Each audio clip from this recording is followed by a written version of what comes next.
আমাকে মিথ্যে আসামি করা হয়েছে মহামান্য আদালত। আমি টাকা চুরি করিনি, প্রিয়া নিজে এই টাকা লোন হিসেবে আমাকে দিয়েছে। এটা নিশ্চয়ই আমার কোনো শত্রু সাজানো ষড়যন্ত্র। থানায় রিপোর্টে যে কাগজ দেখানো হয়েছে তাতে নিশ্চয়ই প্রিয়ার জালসই দেওয়া আছে। আপনি প্রিয়াকে ডাকুন, তার মুখ থেকে সব শুনুন। প্রিয়াই সেসব ষড়যন্ত্রকারীদের মুখোশ খুলে দেবে। মিস প্রিয়াকে সাক্ষীর কাঠগড়ায় হাজির করা হোক। মিস প্রিয়া হাজির হন। মিস প্রিয়া, কাঠগড়ায় দাঁড়ানো আসামি যা বলেছে তা কি সত্যি?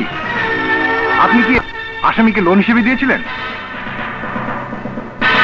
চুপ করে থাকবেন না, বলুন আসামি যা বলেছে তা কি সত্য? আপনি চুপ করে আছেন কেন? বলুন, আপনি এই সই আপনার নয়? বলুন, জবাব দিন, এই সই আপনার নয়? জি হ্যাঁ, এই সই আমার। প্রিয়া, তুমি কি বলছো? তুমি জানো? হ্যাঁ, আমি জেনে শুনে বলছি। মহামান্য আদালত নিশ্চয়ই ওকে কোনো ভয় ভীতি দেখে মিথ্যে সাক্ষী দিতে বাধ্য করছে। আমি যখন তোমাকে ভালোবেসেছি তখন কাউকে ভয় পাইনি। আজ কেন ভয়ে মিথ্যে সাক্ষী দেব? আমার ইচ্ছাতেই সত্য সাক্ষী দিচ্ছি। প্রেম, আমারই বিশ্বাস ছিল না যে আমার ভালোবাসার চাইতে আমার ধন দৌলত তোমার কাছে বড়।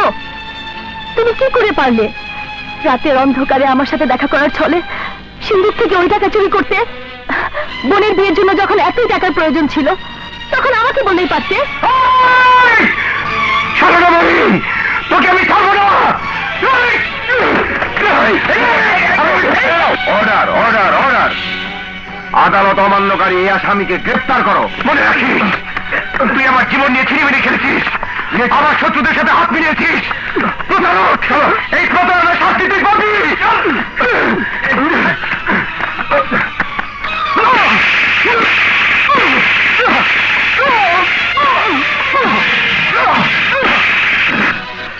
আমাকে ধমক দেওয়ার পরিণাম কি টের পাচ্ছিস? সাজা রায় নিয়ে কারাগারে যাওয়ার আগ পর্যন্ত তো নিস্তার নাই।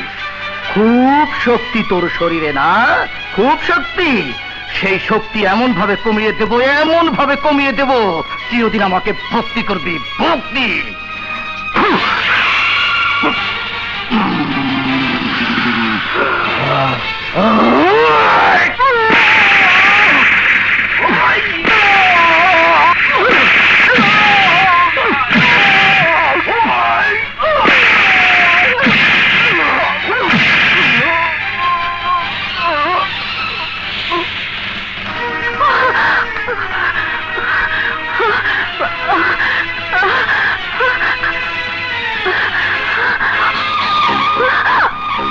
যে গলার আওয়াজ আমার বিরুদ্ধে চিৎকার দিয়ে ওঠেন, সেই ভয়ঙ্কর কণ্ঠের শব্দ আজ আমি চিরদিনের জন্য স্তব্ধ করে দেব।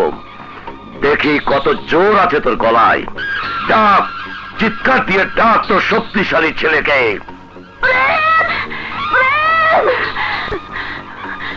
মনে রাখিস, এখন শুনতে না পেলেও মরণের পরে এই ডাক ওর কানে গিয়ে ঠিকই পৌঁছবে। তখন ঝড়ের গতিতে তোর জীবনে আঘাত আনবে। আমার এই ডাক তোর জীবনে মরণ দেখে।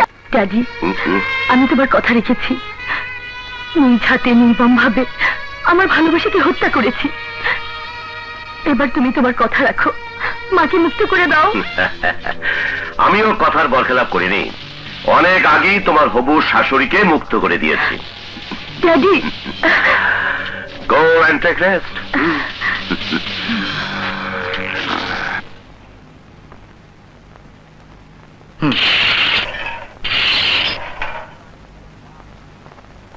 তোর কারণে তোর মা আত্মহত্যা করেছে। আত্মহত্যা হচ্ছে অপমৃত্যু। তাই তোর মায়ের লাশ দাফন করার জন্য এই সরকারি কাগজে তোর সই প্রয়োজন। যদি সই না করিস তাহলে লাশ দাফন করা হবে না। তোর বোন বুদ্ধিমতী, তাই সে এখানে সই করে দিয়েছে। দে, তুইও সই করে দে। মায়ের আত্মাকে কষ্ট নে, সই কর। আরে কর, সই কর।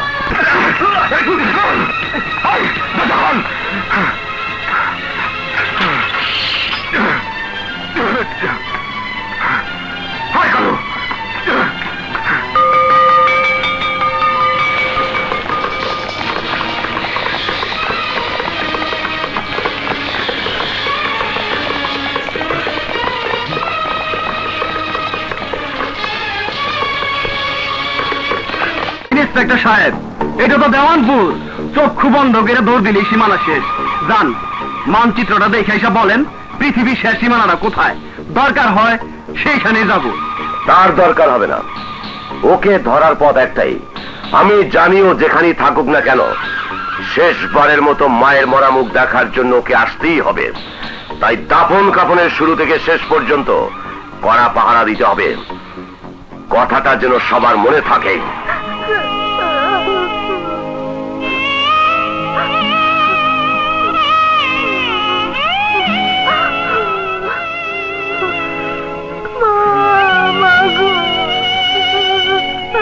এভাবে কাঁদতে নেই।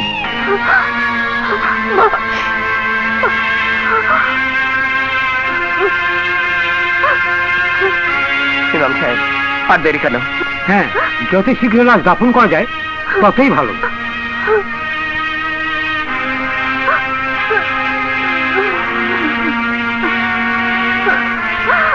ধরো ধরো ধরো, চলো চলো। হ্যাঁ,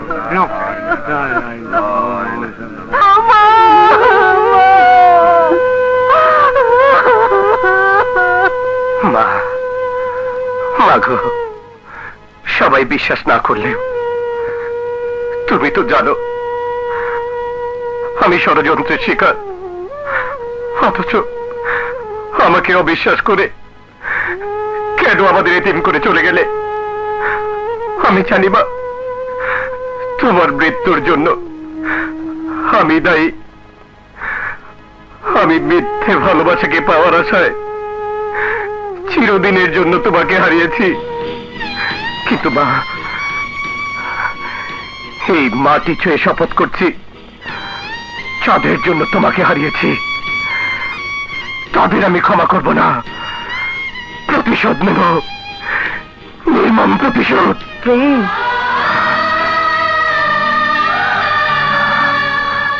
মা, প্রেম, তোর বুকের ভিতরে যে দুঃখের আগুন জ্বলছে আমি তা দেখতে পাচ্ছি বাবা।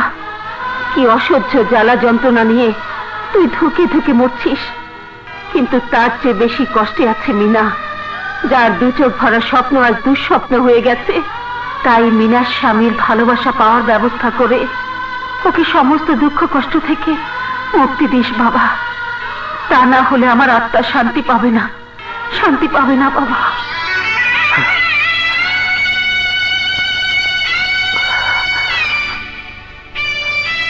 মা, তোমার শেষ আদেশ আমি জীবন দিয়ে হলেও পূরণ করব। কোন অধিকারে তুমি আমার কাছে এসেছো? যে অধিকারে তুমি আমাকে তোমার মনের আসলে ঠাঁই দিয়েছ, পবিত্র কলেমা পড়ে কবুল করে নিয়েছ।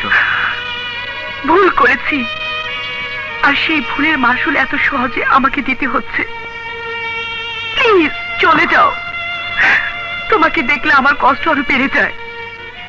তাই তো হয় তোমার, চলে যাও, চলে যাও, চলে যাও। বেশ, তাই মিনা। কি হলো রে আমার ভাইয়া, কি হলো? কাঁদিস নে মিনা, কাঁদিস নে। সবই ভাগ্যের লিখন। তবে আমার ভাগ্যের লিখনকে আমি মেনে নিয়েছি, কিন্তু তোরটা মেনে নেব না। এই মেহেদির রং মুছে যেতে দেব না। আমি মাকে সেই কথা দিয়ে এসেছি, আমার মিথ্যে অপরাধের শাস্তি তুই ভোগ করতে পারিস না। যদি রাহাত চৌধুরী তোকে স্বীকৃতি না দেয়, তাহলে সেও আমার হাত থেকে নিষ্কৃতি পাবে না। তোমার সাহস তো কম না। ভালো ভালো এখান থেকে চলে যাও, নাহলে পুলিশে দেবো। সেই ভয় আমাকে দেখে লাভ নেই চৌধুরী সাহেব, কারণ মিথ্যে আসামি হয়ে ফেরারি হয়েছি। ফাঁসি দড়িকে ভয় করি না। তার আগে আপনার কাছে হাত জোর করে মিনতি করছি, আমার অপরাধের শাস্তি মিনাকে দেবেন না। আপনারাই ওর একমাত্র আপনজন।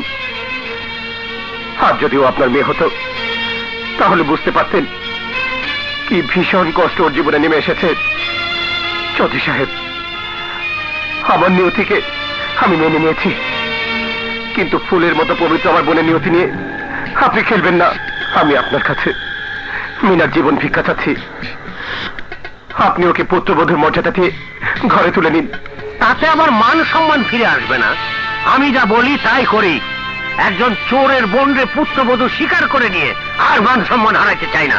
যাও অন্য কোথাও বিয়ে দিয়ে বোনের বধূ হওয়ার আশা পূরণ করো। তা না হলে তোমার কারণে মিনার চোখের জলে সাগর বয়ে যাবে। তাতে আমার কিচ্ছু আসবে যাবে না, বরং তোমারই সেই সাগর পাড়ি দিয়ে পাপের শাস্তি ভোগ করতে হবে। চৌধুরী সাহেব, আমার বোনের চোখের জলে যদি সাগর বয়ে যায়, তাহলে সেই সাগরে আমি আপনাকে ডুবিয়ে মারব। আমি শেষবারের মতো বলছি, মিনাকে পুত্রবধূ হিসাবে শ্বশুরবাড়ি ঘরে তুলে নিন। তা না হলে আপনার রক্ত দিয়ে মিনার হাতে মেহেদি পরিয়ে আপনার পুত্রবধূ করতে বাধ্য করব। হ্যাঁ। পিয়া মারে, এভাবে দিনের পর দিন না খেয়ে থাকলে তুই অসুস্থ হয়ে পড়বি। চল খেতে চল। না, যাদের জন্য এক হতভাগিনী মায়ের জীবন দিতে হলো, আমার পবিত্র ভালোবাসার মরণ হলো, না খেয়ে দিলে দিলে মরে যাব, তবু এবার এক ফোঁটা পানি স্পর্শ করবো না। রাগের বশবর্তী হয়ে তুই নিজের উপর অত্যাচার করিস না রে মা। তোর এই কষ্ট দেখে আমার বুক ফেটে যায়। আমিও পারছি না মাম্মি, আমাকে মুক্ত করে দাও, আমি পালিয়ে যাব। কোথায় কোথায় যাবে? ওই ফেরারি আসামির কাছে? ফেরারি আসামিও না তোমরা। আমাকে দিয়ে আইনকে অন্ধ বানিয়ে সত্যিকার আসামি হয়েও তোমরাই ফেরারি হয়ে আছো। তাই মিথ্যে আসামি বন্দিশালা থেকে প্রেম বেরিয়ে এসেছে তোমাদের মুখোশ করে দিতে। মনে রেখো, ও তোমাদের কাউকে ছাড়বে না। ও নিজে রেহাই পাবে না। হাজত থেকে পালিয়েও ভুল করেছে। ওর মরণ ওকে ডেকে এনেছেন। ও নিজেকে কোনোদিনই নির্দোষ প্রমাণ করতে পারবে না, কারণ তুমি ওর একমাত্র সাক্ষী। তোমার দেখা ও কোনোদিনই পাবে না। এই মহল থেকে তুমি সেদিনই বেরোবে যেদিন শ্বশুর বাড়ি যাবে। তার আগ পর্যন্ত প্রেম তো দূরের কথা, বাইরের আলো বাতাসের দেখাও তুমি পাবে না। তুমিও মনে রেখো ড্যাড, তুমি যা বললে তাই যদি হয়, তাহলে আমি না, আমার লাশ এখান থেকে বেরিয়ে যাবে। ওগো, আমার মেয়ের উপর তুমি এত নিষ্ঠুর হও না। আজ থেকে আমার অনুমতি ছাড়া তুমি এই কক্ষে প্রবেশ করবে না। মাম্মি, এসো। মাম্মি যেও না মাম্মি।